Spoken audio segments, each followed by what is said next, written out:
अस्सलाम वालेकुम, मेरा नाम डॉक्टर बुरहान अशरफ है और मैं एक American and British qualified hair transplant surgeon and dermatologist हूँ। आज जिस टॉपिक पे हम बात करना चाह रहे हैं वो है हेयर ट्रांसप्लांट के बाद के साइड इफ़ेक्ट। तो क्या साइड इफ़ेक्ट होते हैं हेयर ट्रांसप्लांट के बाद? जी बिल्कुल होते हैं। तो क्या इन हेयर साइड इफ़ेक्ट की वजह से हेयर ट्रांसप्लांट नहीं करवाना चाहिए? ऐसा बिल्कुल नहीं है।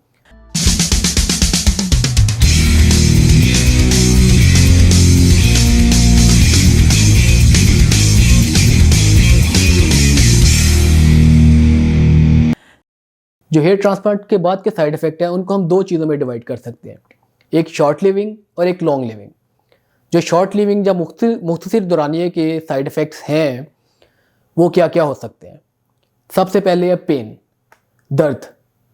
हर मरीज़ का यही होप होता है कि मैंने हेयर ट्रांसप्लांट कराना तो उसमें कितनी दर्द होगी।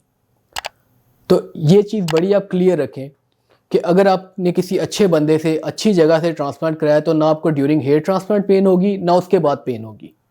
तो ये तो बड़ा क्लियर बात होगी कि हेयर ट्रांसप्लांट के बाद अगर आपने किसी अच्छे बंदे से अच्छी जगह से कराया है तो पेन नहीं होगी। कुछ एक्सेप्शन हो सकती हैं जिसके लिए हमने ऑलरेडी मेडिकेशन ऐड कर देते हैं पेशेंट के लिए। दूसरा साइड इफेक्ट आता है स्वेलिंग।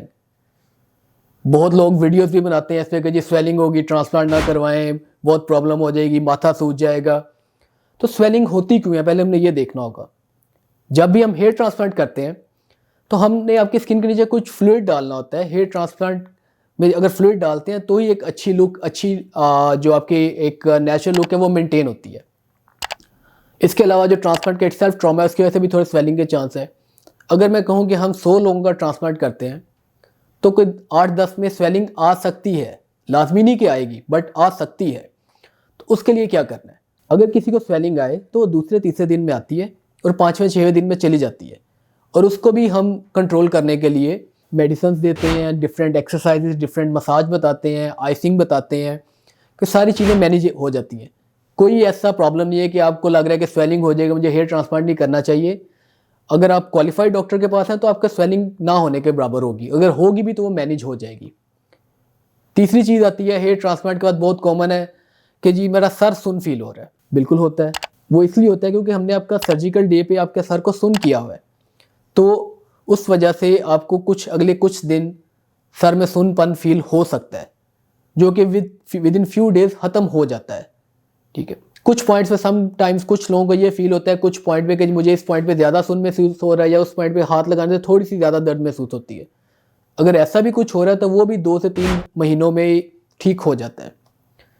इसके बाद जो प्रॉब्लम आती है, जो पेशेंट पूछते हैं कि जी हमारे सर पे दाने निकलने लग गए ड्यूरिंग ग्रोथ फेज, या लॉन्ग टर्म साइड इफेक्ट्स आने शुरू हो जाते हैं, जिसको हम साइड इफेक्ट कह सकते हैं या नहीं भी कह सकते। कई बार होता है कि बाल निकलने से पहले एक दाना बनता है, उसके बाद वहाँ से एक बाल निकलता है, तो वो एक नॉर्मल चीज़ है। जो सबसे कॉमन साइड इफेक्ट या सबसे बुरा साइड इफेक्ट हो सकता है वो ये है कि किसी पॉइंट पे बाल ग्रो ना करे। और वो किन में होता है? अगर किसी की शुगर कंट्रोल नहीं है, कोई स्मोकर है, तो उसमें चांसेस हो सकते हैं। इवन देन उसको भी एक अच्छा डॉक्टर एक बड़े अच्छे तरीके से मैनेज कर सकता है। तो हेयर ट्रांसप्लांट कोई भी बुरी चीज़ नहीं है, आपको करवाना चाहिए। कोई साइड इफ़ेक्ट्स खतरनाक किस्म के नहीं है। सिर्फ एक शर्त है कि आप किसी प्रॉपर क्वालिफाइड बंदे से हेयर ट्रांसप्लांट कराएं। अगर आप भी अपने बालों के बारे में मशवरा करना चाहते हैं और ट्रांसप्लांट करवाना चाहते हैं तो नीचे दिए गए हमारे नंबर पर हमसे रब्ता कर सकते हैं। बहुत शुक्रिया।